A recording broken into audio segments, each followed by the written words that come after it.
Hello, everybody, and welcome to Some Patches Required, a show where we hope to educate and entertain you on the ever-turbulent games industry. My name's Zach, and I'm one of your hosts. And I am your other host, Aaron. And I would just like to say at the very start, as opposed to rambling for some portion of time, thank you to all of our returning listeners. We really appreciate you.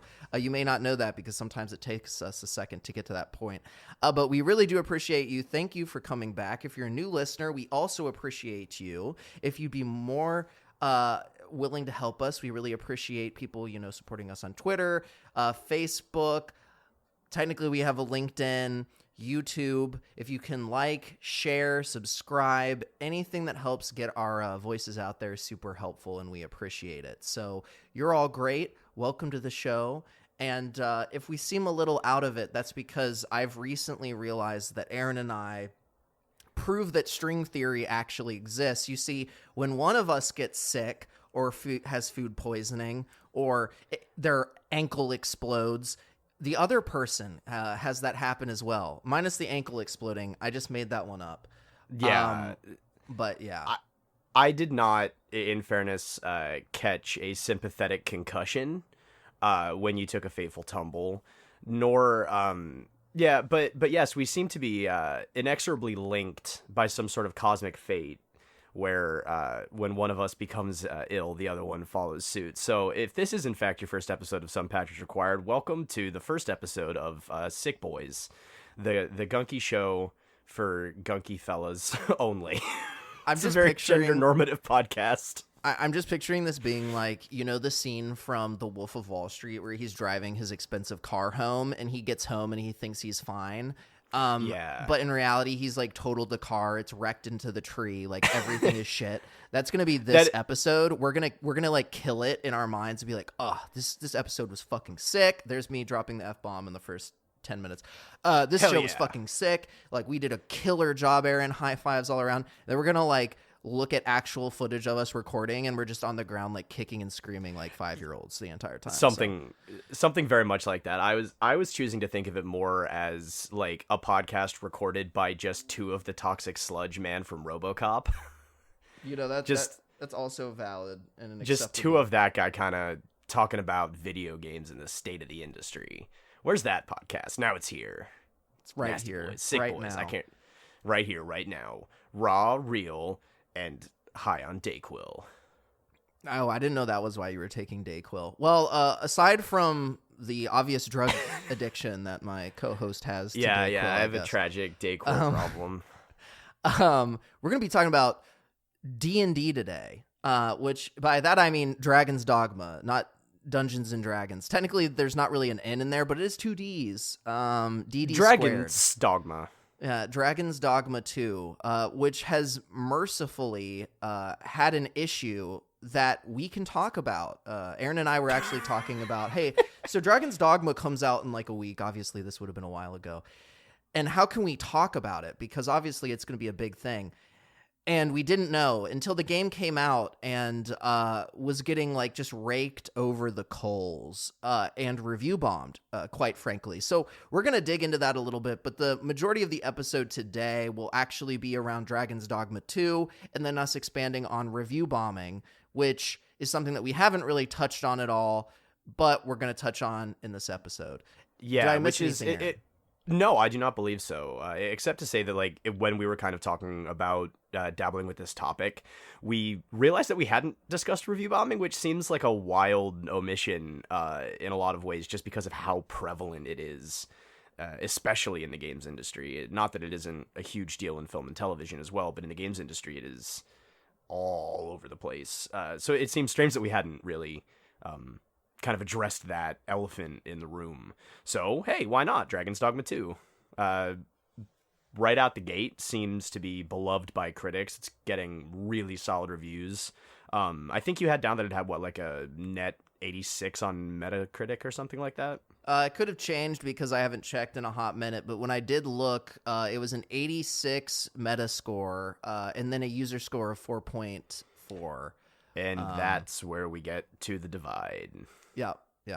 Which largely comes from the fact that the game launched with microtransactions, which players didn't expect prior to playing the game. So people were obviously pretty annoyed by that. There were also pretty significant performance issues, I believe, on all platforms. And there's a really archaic save system in the game currently. They have addressed that, and my understanding is that they are going to be adding a system where you can easily make a new character. But as it stands right now, in order to make a new character in the game, you actually have to manually delete your save file from your machine outside of the game. And also, there's some kind of cloud storage component. I'm not really sure how you delete your save data off of that. I haven't dug into it that much because though I own Dragon's Dogma 2, I actually like my character, so I haven't tried to make a new one. But people have also been really pissed off about the fact that there's only one save file per game. So you can't do things like... for lack of a better way of putting it, like save scumming, or let's say I want to try going about the game in one way, so I put a save at like a pivotal moment before you make a decision, right? There's no way to do that in the game as it stands. So people have been, in my opinion, understandably frustrated about all of these things. Quick callback to last season's episode on the Resident Evil 4 remake with microtransactions. If you remember back to that, Aaron, Capcom... I do. Same publisher, threw microtransactions in with Resident Evil 4 after the game had launched, and that caused a big hubbub. Kind of similar to this situation. As someone that's playing Dragon's Dogma, I will say the microtransactions are also equally as worthless in this game. In the sense that you can like accrue all of this stuff relatively easily. I don't know. I know we had a discussion last time we talked about it, Aaron. Your opinion on that in terms of like microtransactions being negligible was more positive, I think, than mine. Because I remember I was commenting that it's almost more insidious in my mind if the microtransactions are so pointless, because you could argue that they're being so predatory that they're like, you know, basically charging people for garbage. But I know you had a little bit more of a positive outlook on some of that. I don't know if you want to expand on your thoughts. Yeah, I mean, I might as well. And I would like to get this right out the way. Out of the gate, I'm not a fan of microtransactions. My slightly more positive spin on this has arguably less to do with this being in any way a good decision for Dragon's Dogma 2 or, you know, any game that does stuff like it, and more just it's ultimately even a little bit nihilistic, because I have used the variations of the phrase, if the microtransactions are going to be in there, just let them be in there for the people who want to pay to skip content, not to manipulate the game loop for everybody else, right? If you are so determined to sell a game for $70 and still put microtransactions in it, those microtransactions should not in any way affect the core gameplay loop. They should be purely additive for people whose wallets weigh too heavily in their pockets. And I don't like that they're there, but ultimately that really does seem like what Dragon's Dogma 2 is doing. And the other important distinction here is that these weren't actually post-launch microtransactions. The game itself was sent to reviewers with documentation showing all of the microtransactions. They were just largely so inconsequential, largely according to Forbes' Paul Tassi, that they just weren't mentioned because they didn't affect the gameplay loop. So, in my opinion, by and large, if our conversations are going to be about one of two things, I would rather them be about, really, guys, did we have to put this in there? And why are there these weird backwards, broken, archaic systems in some ways? I would rather have that conversation than a conversation about like, wow, Dragon's Dogma 2 could have been a really great, fun RPG, but the entire gameplay loop for this massive open world is fucked by progression-breaking microtransactions. It would be really easy to see that conversation pop up, but instead we're dealing with annoyances So to me, it's just a much less egregious issue. It's almost the culmination of what I've been saying. Like, if you have to slap them on, just fucking slap them on and make them mean nothing. It does make me wonder, in my opinion, if there's like a checkbox that Capcom has for a bunch of their studios in the games that come out that's literally like microtransactions. And if these are so pointless because the studio's like, we don't want to actually impact the game, so we'll just slap on shitty microtransactions that are pointless so that we, check off the box for our publisher. Right. I would be curious to know how much money they make on it. Also, like, maybe they're also onto something in terms of like making money off people. Again, I think the more shitty and pointless the microtransaction, the worse it is in a certain way. But regardless, I agree. I mean, it's still insidious. It's still insidious. It's still attempting to take advantage of people, but barring putting a big red banner on top of it that says like, "Hey, yo, these are useless. You're wasting money. You could just engage with the game." Yeah. Have at thee. Barring doing that, I don't know how much more apparent you can make it that these... And apparently also, according to Paul Tassi, the game itself does not really ever actively navigate you to the in-game store. It seems purely additive. Is it taking advantage of stupid people or impulsive people? Their two aren't mutually exclusive. But, yeah, it's definitely taking advantage of impulsive people. The core problem with microtransactions hasn't changed. I just find it to be less overall harmful, and to your point, maybe it is just a checkbox sort of thing. I remember doing projects, even creative projects in like high school. I had one that we had to do a video project, and one of the rubric requirements was interesting camera angles. Which, what the hell does that mean to a high school junior? So we just threw a couple of really wild shots in this student project that did not in any way match the rest of the project, just to check it off the rubric. I do like the imagery of getting a high school project and one of the requirements being manipulate your audience into purchasing useless microtransactions. I think that's kind of funny. Add gambling to your project. Yes, please. Loot boxes required. No, but Pride and accomplishment. It's interesting. I think the other thing that I really do not understand is the archaic save system. I would love to understand why it is the way it is now, because it's just so backwards. I mean, there are older video games that have better save systems than Dragon's Dogma 2, and it really makes me wonder, is the archaic save system a limitation of the technology they have available? Is it a limitation because the game was maybe rushed out of development a little bit quicker than it should have been?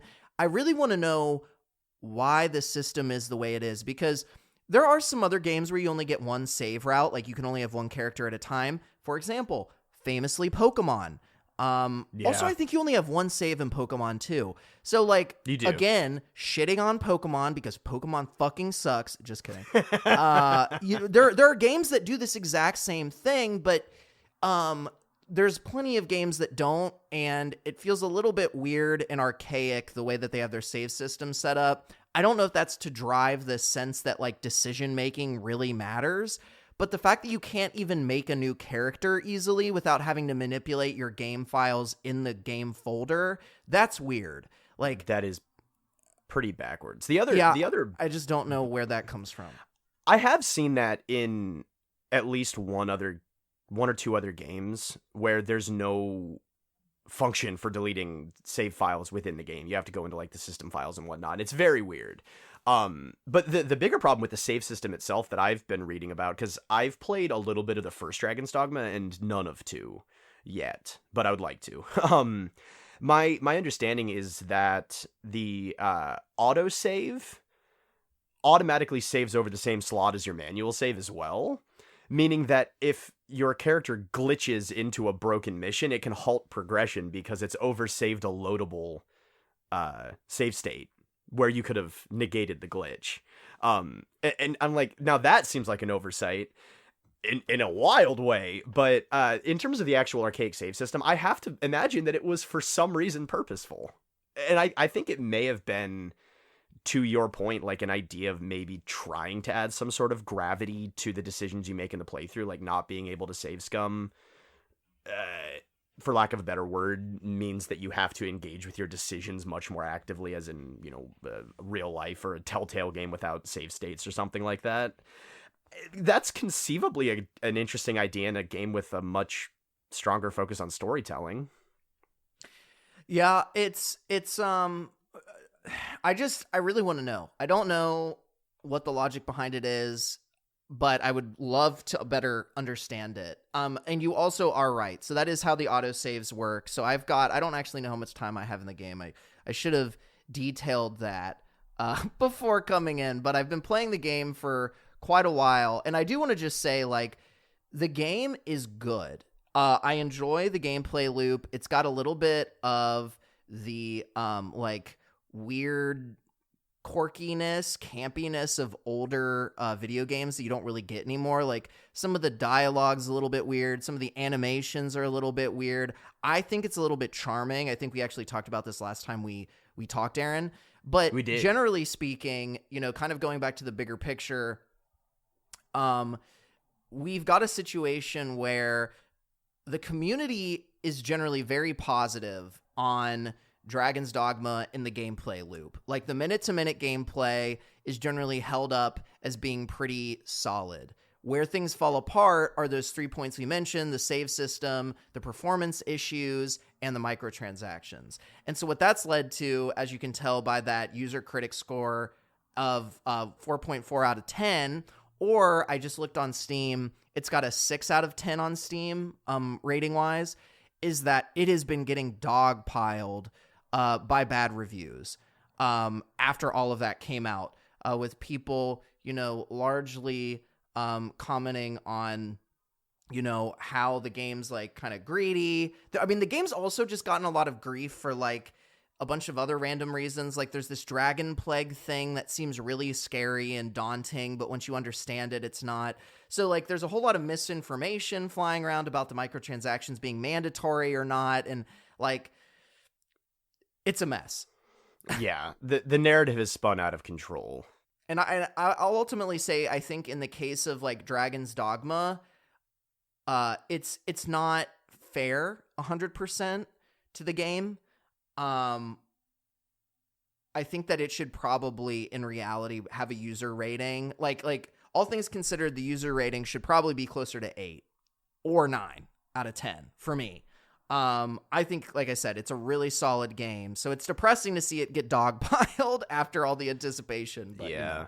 The good news is, to bleed a little bit towards review bombing, just kind of conceptually, one of the things about review bombing is that, especially for games which receive active support and continue development into their life cycle, a game is no longer ever finished. We've covered this in excruciating detail. The early reviews for a game may impact initial sales, but they're not always indicative of a game's lifetime trajectory. You know what I mean? There isn't necessarily a cutoff point for those reviews. So, I mean, look at an example like we've talked about like the Great Resurrections in gaming recently. Think about like Cyberpunk 2077, which is a game that inexplicably I've been playing and actually enjoying recently. Right. When that game came out, it basically changed the face of online retailers because of how upset fans were. Do you know what I mean?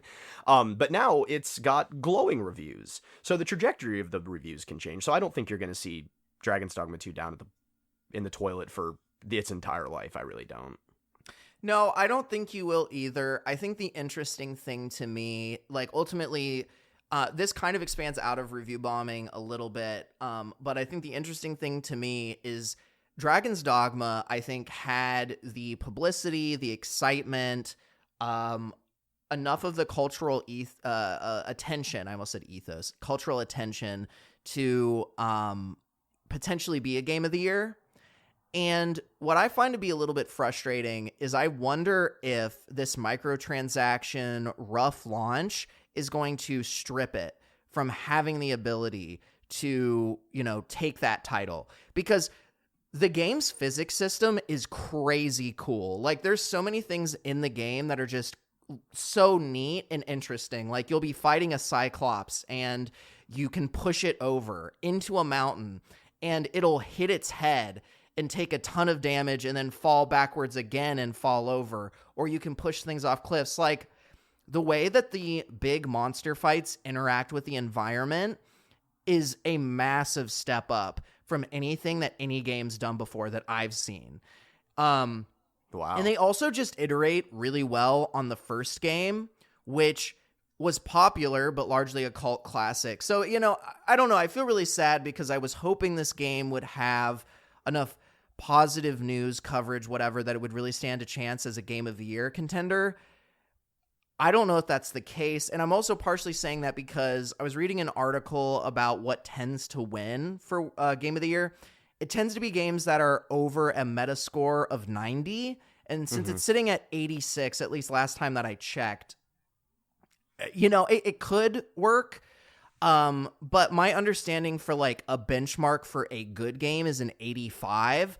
So since it's only 1 point over what's kind of considered the bare minimum of being like a good game, we'll see. We'll see what happens. But I think that's the frustrating thing. It's like, was adding microtransactions to the game really worth all this negative backlash?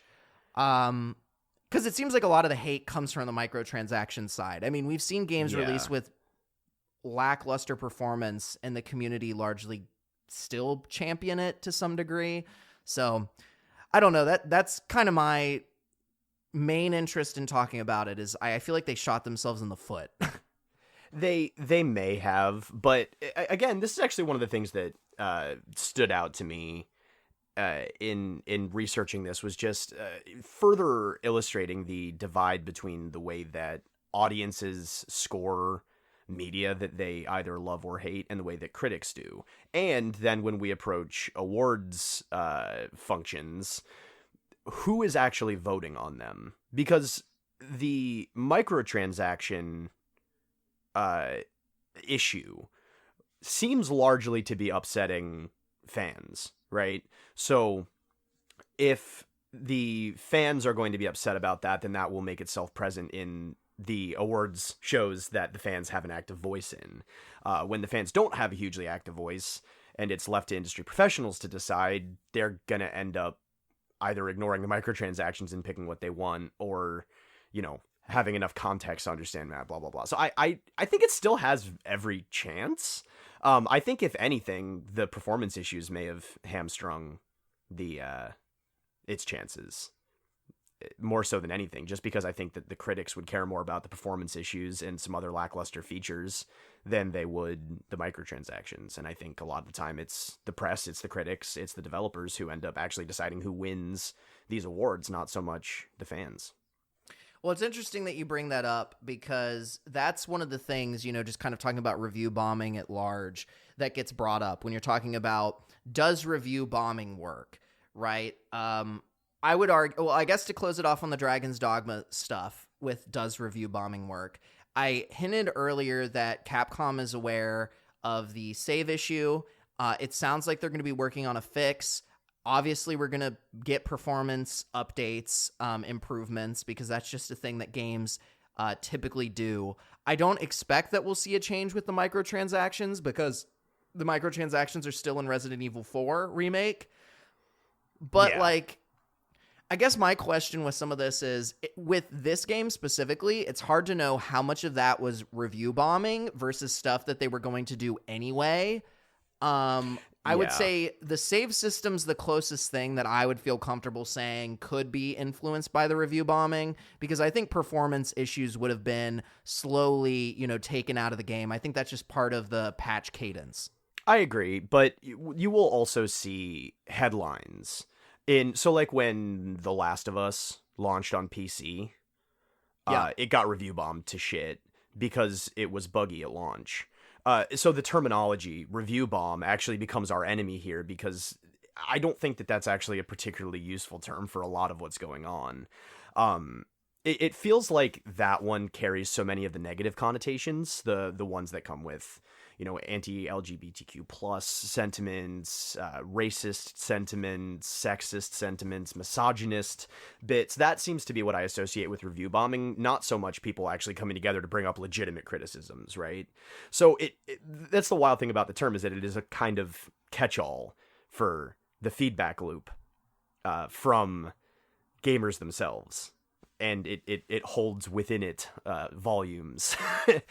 So it makes it hard to talk about review bombing a little bit in that sense, because like you said, I really do think that a lot of what we've seen come out in droves about Dragon's Dogma 2 is legitimate criticism. Why are these microtransactions here?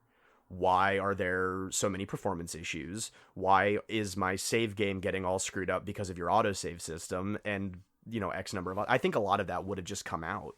I think the main way that we see it manifesting in something that looks like hostility but isn't is that a user review is much more likely to be a 1 or a 0 or a 10 than a critic who actually has to weigh out the positives, the negatives. When was the last time you saw a legit 1 out of 10 from a critic? Outside of like a Gollum or the new King Kong game or the day before or whatever. Yeah, I mean, you don't see it as much, but that's also because their reputation is more... Right. The role of a critic in that conversation is to holistically look at the product and say, here are the pros, here are the cons, here's the net. Right? You look at the whole thing holistically. Whereas a person who plays Dragon's Dogma 2, enjoys it, and wants to leave a review, is going to skew either way more positively or way more negatively. Regardless of whether there's any toxicity in their messaging, they're going to skew positively or negatively. You don't see that many, middle... You know what I mean? Audience reviews tend to be more polarizing, so your numbers are going to swing in one direction or another. My question is, does that constitute an organized review bombing, or is that just part of the feedback loop? Yeah, I mean, part of it... So, yeah, I would definitely agree when we're talking about review bombing. In the case of Dragon's Dogma, I think a lot of the criticism levied against the game has been valid. There's certainly situations where it's less valid. You alluded to some of the more malicious review bombing attempts.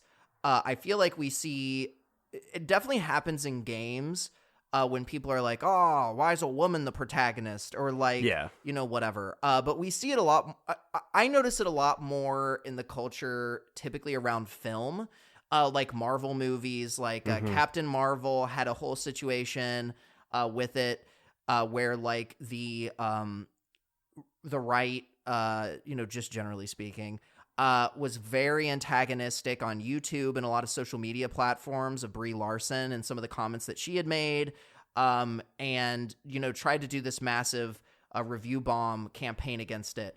Right. But what was funny, and I have in the notes, is even with all of these people making a big fuss, the movie still made a profit of $1.1 million. So, like, the review bomb did nothing, really. Like, it still made money. And if anything, I would argue... it probably helped give it publicity. People probably didn't know what this was. And then I'm sure people counter review bombed by going to the movie. Like, you know how that works, right? Politically, like, oh, the people I don't like politically are doing this, so I'm going to do the exact opposite. I mean, that happened with Hogwarts Legacy. A lot of people in the LGBTQ plus community were like, I want to boycott this game. I'm uncomfortable with this game because this IP and J.K. Rowling. And then people on the right were like, well, I don't really like Harry Potter, but if it's going to stick it to the libs, like, I'll buy the game. If I can show those snowflakes a thing or two, then I'll buy me an Xbox. And the Harry Potter, do some magic. So I guess in this situation, in those situations, the culture war aspect of review bombing evidently did not work, because despite the fact that the film Captain Marvel is a wet fart, it made $1 billion. Yep. It has nothing to do with Brie Larson or sexism. The movie's just a wet fart. But it made its money back. The culturally motivated review bombing campaigns don't seem to be really taking movies down with them as often as people would necessarily hope. But in the case of the feedback loop, I would say that developers actually listening to their players is, depending on if you're willing to call that review bombing, an example of it working. So, I mean, obviously, us talking about the save systems and whatnot, but there's no actionable change to be made from the malicious stuff. Yeah. That's the thing about it. Yeah. What's the actionable change if you're mad that they're making Black Panther 2? Don't make Black Panther 2 after you've already invested all this money in it. Yeah, I it really, to me, kind of comes down to a system of like, review bombing seems to work sometimes, but it's not consistent. So, like, for example, there was the article that I found on the GTA 5 and the Paradox Crusader Kings 2 review bombing incidents. Just for some elaboration for those that don't know, because I wouldn't know. Apparently, I'm trying to find the exact date. I think it was around 2017-ish. Rockstar banned a popular mod tool called Open4 or IV for GTA 5. And apparently that caused a big backlash. And that big backlash led to review bombing campaigns against GTA 5. And this article was suggesting that because of those review bombing campaigns, Rockstar backpedaled and didn't ban that popular mod tool. Similarly, Paradox had a situation where they were trying to increase the price of Crusader Kings 2 in certain regions, and it sparked a similar response from the community, which was review bombs on the game. And again, Paradox ended up deciding to not go with the price increase. What I think is interesting with these examples is I just wonder if the reason review bombing worked in this situation is solely because the companies, well, I don't need to wonder this. This is probably absolutely what happened, is the companies looked at the response and the negative reviews that would basically bring to them as a developer, right? And they were like, is the amount of money that we would gain from taking these actions outweigh the negative impact on our community goodwill?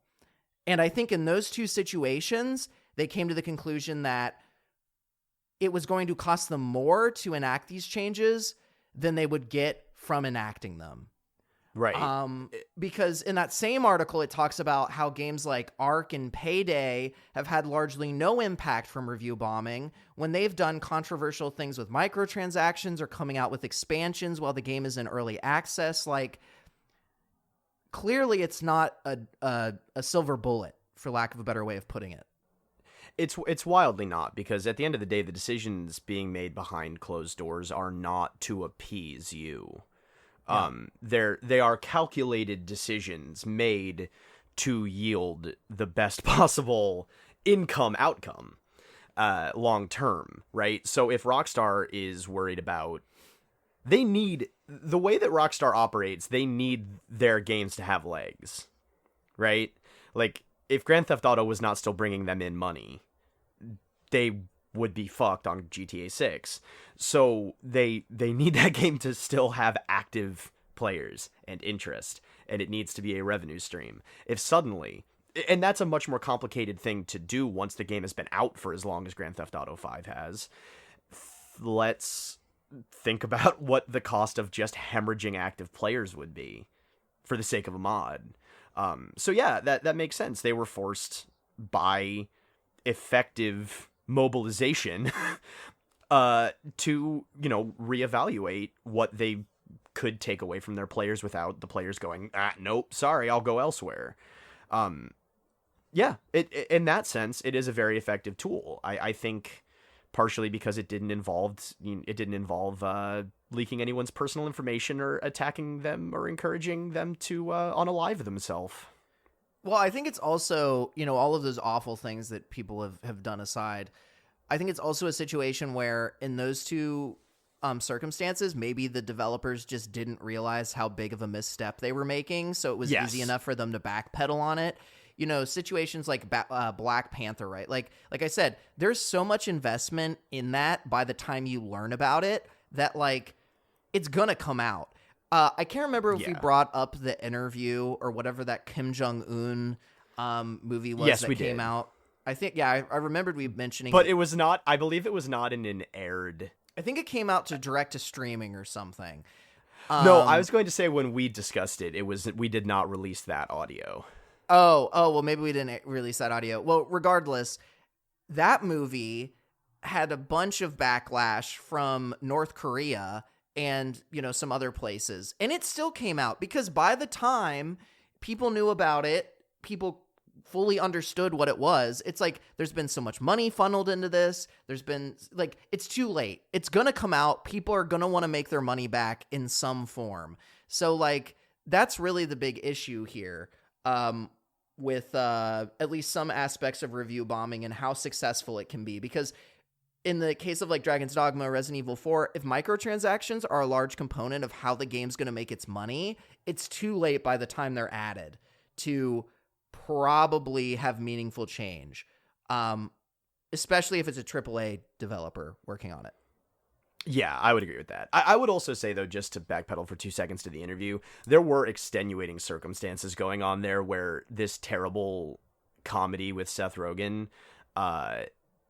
did basically become like a rallying cry for standing up to tyranny or something. So there was also a lot of literal governmental pressure to release the movie in America as a way of standing up to Korea. So that may have also played a factor, not just that they were super stoked about releasing their bad comedy. But yes, in this case, yeah, the idea that if they're relying on this as a revenue source, it's going to be too late for them to just take it out. And I'm sure that there are plenty of developers in there who want to take this feedback and implement it almost immediately. And you see that kind of excitement in developers on teams like Arrowhead with Helldivers 2 or even Larian with Baldur's Gate 3, where this very positive communication between developer and player is basically the core of the game. I mean, for Helldivers 2, that game has not been without its problems. We just don't focus on them because the communication has been so positive. Yeah, generally. And again, the moment-to-moment gameplay is just really solid. Exactly. So, criticisms of that game have not been called review bombing, probably because it hasn't been review bombed. But, I don't know. I think overall, review bombing, again, needs to be separated into a couple of different things. If we're talking about effective mobilization, it has every potential to work so long as developers and publishers are receptive. If we're just talking about the culture war aspect, it is always a losing battle that accomplishes nothing other than making everybody miserable. Yeah, I think it's too hard to know whether I'd say it works or not, because I think there are certain, like I said, I think there's certain situations where it will and other situations where it won't. I will say, though, going through the majority of the articles that we did for this episode, the popular consensus from people like Paul Tassi is that it doesn't work and it's not going to impact companies from a revenue perspective. Because I think the one thing we haven't hit on, Aaron, is like, okay, why are people actually review bombing? What is the purpose of it? And though it seems obvious, I'm going to state it anyway, which is to say, it's to have a monetary impact on the studio, developer, whatever it might be, that came out with the game, because you have some grievance against it in some way. Or you might be trying to prevent other people from playing it by hurting its public perception, which then, again, impacts their revenue. Yes. Theoretically. Yeah, theoretically. And a lot of the critical consensus from the journalist community is that it doesn't work. Whether that's for TV or film or games, it doesn't matter. And it's actually kind of references one of the things that you mentioned earlier, which is what actually matters when it comes to reviews. And generally speaking, it's not the viewer or the player or user that matters when it comes to what these companies are going for. Like for the Grammys, not the Grammys. Sorry, that's music, right? Yes, it is. Yeah, not Grammys. Although I'm sure it's the same to some degree. It's about the critics, because they're the ones that are ultimately giving the score that is going to be considered more highly when you've got reward shows, for better or worse. And so ultimately, I would probably say, generally speaking, review bombing in any form probably fails more than it does anything good. Especially if you're going up against like a major publisher, studio, whatever it might be, because the next FIFA game could get like a fucking 2 out of 10 and it would still sell like gangbusters. You're not stopping that. that ball is already rolling. It has so much momentum. People that are going to buy FIFA are going to buy FIFA regardless of whether it has a 2 out of 10, a 6 out of 10, a 10 out of 10. Like, right. There's no stopping that machine. You know what I mean? It's the reason that Call of Duty is like an important legal matter now. Because, you know, again, it really doesn't matter if the next Call of Duty game is any good. It's going to sell. That's the whole point. So review bomb away. Have at thee. Work your fingers out. Get some aggression out. It ain't going to accomplish jack doodly. But, again, that effect, that negative effect especially, can be felt much more acutely by smaller studios for whom the phrase no publicity or bad, there's no such thing as bad publicity may not necessarily ring true if they're struggling to get in front of eyeballs and all they've got is negative reviews. That can bury an indie studio for sure. And I hate to say this, indie studios are where you see a lot of transgressive storytelling. It's where you see a lot of experimental storytelling, a lot of inclusion, a lot of dabbling with experimental mechanics and stories and representation and stuff like that many people find displeasurable. Yeah. Well, and the other thing I just want to hit on is it also just goes into the way that Steam works, because if you're getting a bunch of negative reviews on your indie game that's not well known, you're not going to be appearing in the discoverability of Steam and where its strengths lie as frequently.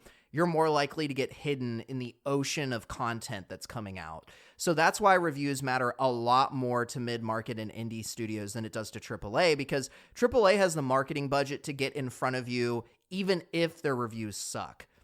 Because half of these games at this point are franchises, so you already expect a new Call of Duty, a new Battlefield, a new FIFA, a new, da-da-da-da.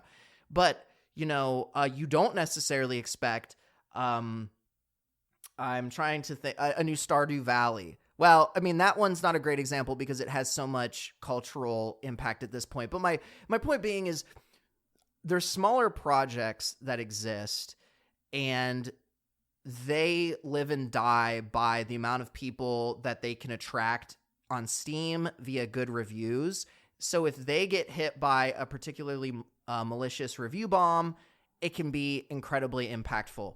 I also think sometimes Indian mid-market teams are also more impacted by particularly negative kind of like hate review bombing as well, because I think they tend to be more visible. There tends to be more visibility there when it comes to them on social media, interacting with the community. I feel like when you work at a big corporation or a larger studio, you've got some more anonymity where you can kind of hide if something with your game does happen that's negative. I feel like that's not as often the case with mid-market and indie teams. So I think malicious review bombing attempts or attacks on their person, whatever, also tend to be a little bit more impactful and hurtful to them. I would agree, especially when there's no HR department. Do you know what I mean? It's not like they can attack EA and immediately hit you. They are talking to a dev team of a couple of people depending on the circumstances. So yeah, I mean that does make sense. And the to use a multisyllabic word, the deleterious effect that kind of thing can have may make some commenters go like, baby snowflake, blah blah blah. But I mean, have that filtered into your head 24 hours a day by a billion people who you've never met and try not to let some of it take hold. That kind of stuff is insidious. And we're doing it to each other. Congratulations, us. Yeah. Yeah. And just one quick story that I think it kind of illustrates some of what we're talking about is the, I watched, the extra credits video that I took some notes on, and they were talking a little bit about how the person behind Firewatch, Campo Santo, the developer behind Firewatch, was, bullied online, faced a ton of, I guess, violent threats potentially, threats against him on social media and whatnot, in addition to review bombing, just because he took issue with PewDiePie, the big YouTuber, saying, I guess he dropped a racial slur. I don't know which one it was. Doesn't really matter. But he was playing PUBG and he, was saying some kind of racial slur. And my understanding is that because Campo Santo didn't want to be associated with, that negativity, that kind of a community, whatever. He basically DMCA striked all of the PewDiePie videos that were about Firewatch. And that caused this whole thing that we just talked about with review bombing and whatever. But I guess the reason I bring up this situation that I find or particularly frustrating is his political opinions, which I, generally tend to align with, think being more conscious about the greater community, being more positive, understanding minority groups, caring for minority groups, all of that. That has nothing to do with the game. Him being a, quote, SJW dev, whatever, that's not anything about the game. The game is not better or worse based on his political opinions, right? Like, I mean, that's not entirely true if the game was pushing a bunch of whatever, but like, the game's generally pretty beloved. I've played through Firewatch a couple of times. It's not on the list. When I think of games that would make people angry for being too woke, Gone Home comes to mind a lot faster than Firewatch. Firewatch does not really even spring to mind. I'm not sure where that materializes in that story in any meaningful way, but yeah, it's the people are just that's excited to pull anything else into their culture war. It's a good point because even if, let's say hypothetically that it did push an SJW agenda or whatever, right? Hypothetically, it does that. Like, at least then their criticisms would have some kind of sense that makes, sense. Because everything's political. The show is never going to say nothing's political because everything's political to some degree.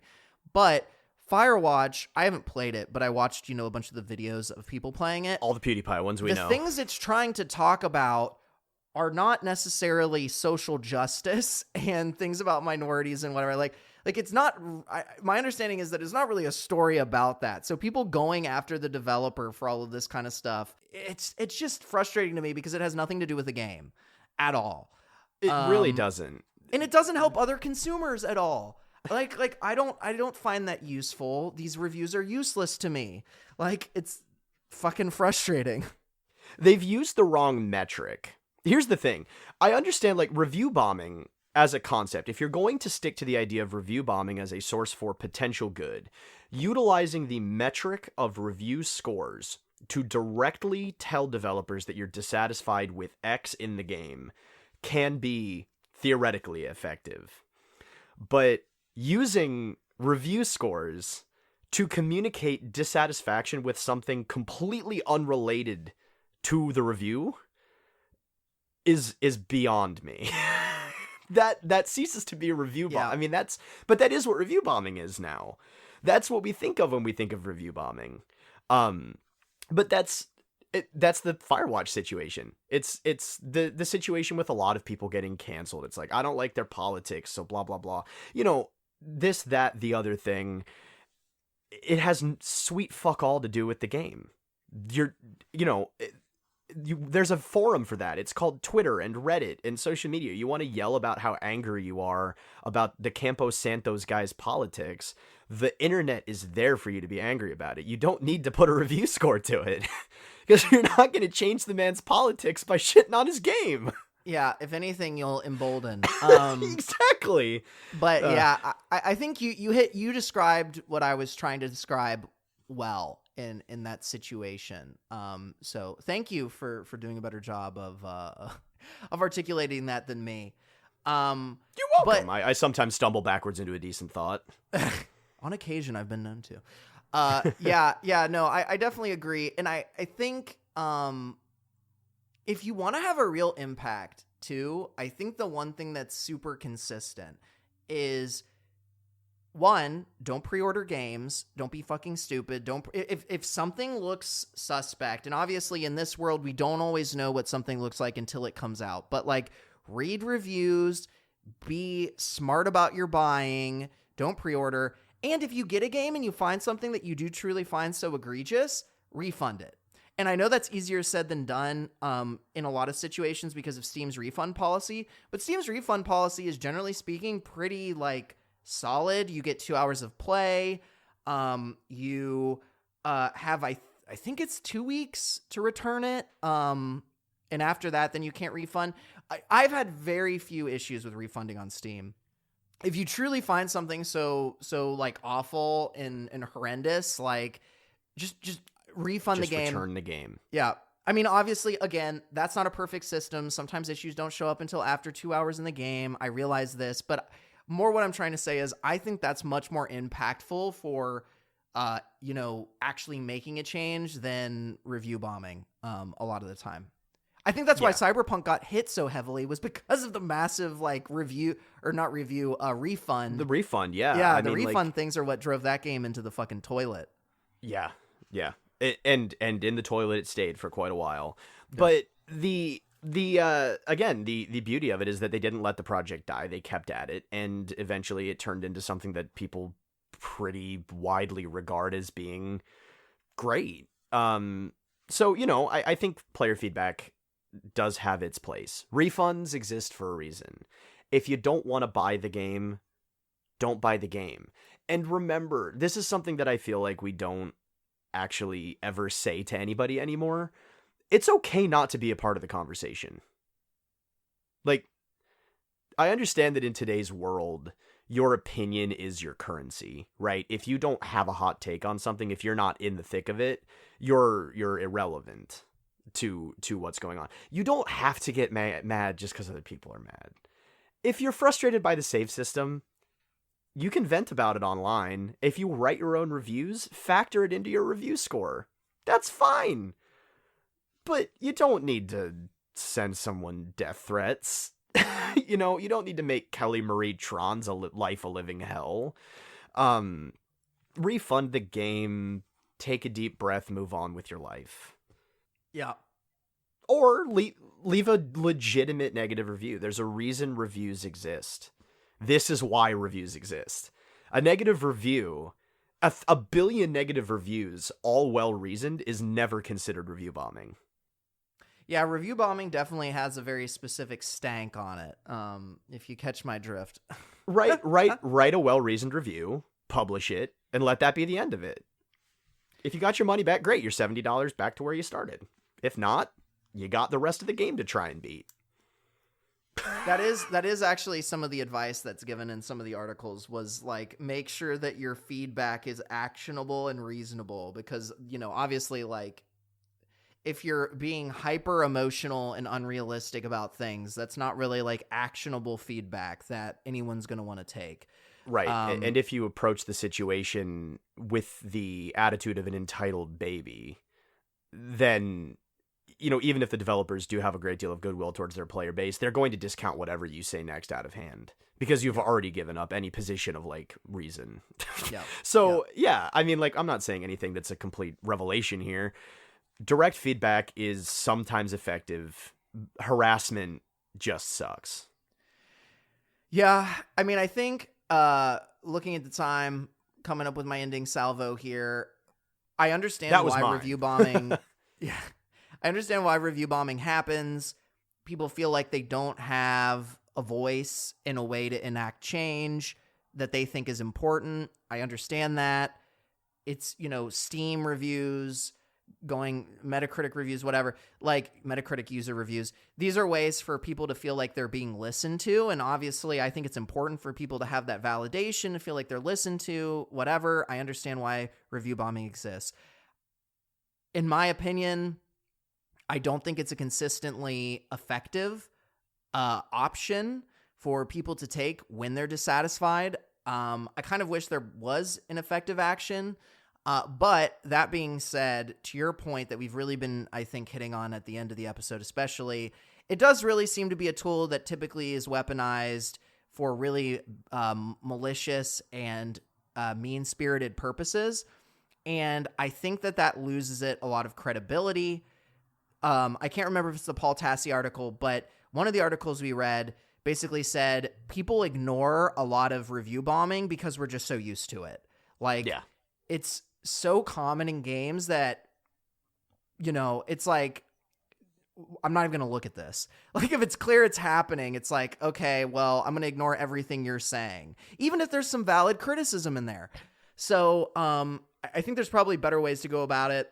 but it's definitely an interesting occurrence that happens in entertainment.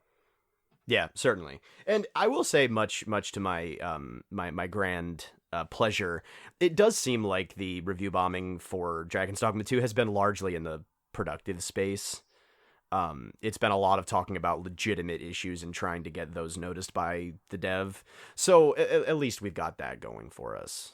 But you know what else we always have going for us? Pilates. Welcome to our new sponsor, Pilates by Paul. Pilates by Paul is a Pilates system where you subscribe for $500. I don't know what I'm talking about. Anyway, keep It's going. called Pilates. Pilates. And he just does them for you. Right there. No, I was actually going to talk about the great music of Beach Girl, unless you... I'm sorry, keep going. Yes, the music of Beach Girl has a great ass. So does Paul. It might, I look respectfully, so I haven't noticed. Anyway, sorry. That is fair. I appreciate holistically the music of Beach Girl, but no, all jokes and jests aside, Beach Girl did provide our phenomenal intro and outro music, and they have a collection of other phenomenal tunes that you can catch just about anywhere that fine digital music can be procured. You got your SoundClouds, your Bandcamps, your Spotifys, your YouTubes. Find them there at Beach Girl and take your ears on a vacation to heaven. Wonderful. Well, while you're taking your ears on a vacation to heaven, I'm going to be taking my eyeballs. Your eyeballs? Oh my God, Paul, you're in my brain. My eyeballs straight to Panama, and by that I mean E. Art is in Panama, and by that I mean she's not. But regardless of that, you should check out E. Art because E. Art came out with our radical art style, color palette, album art, etc. We love E. Art, and you should too. And you know how you can show that love is by going to Instagram and or Etsy and supporting her by buying some swag, or just, liking, sharing around. All of that stuff is super cool, and I'm sure that she would appreciate it. So make sure to show some love to E. Art and Beach Girl. And with that, please don't review bomb this episode. Remember, it's not effective. It won't do anything. If anything, you're going to make us more popular. We're going to grow in power and ascend to godhood. So, yeah. That was the plan. Yeah, this has been a master plan to just whatever become you do, gods, I guess. I don't know. God Kings of podcasting. Yeah, exactly. The sequel Frank Herbert was too scared to write. And then we're gonna start our alpha podcast. What we've really been wanting to do this whole time. We've been building towards it this whole time. Just two alphas talking about dude stuff. Oh Lord. Well, all right. This has gone off the rails. Goodbye. Bye, everybody.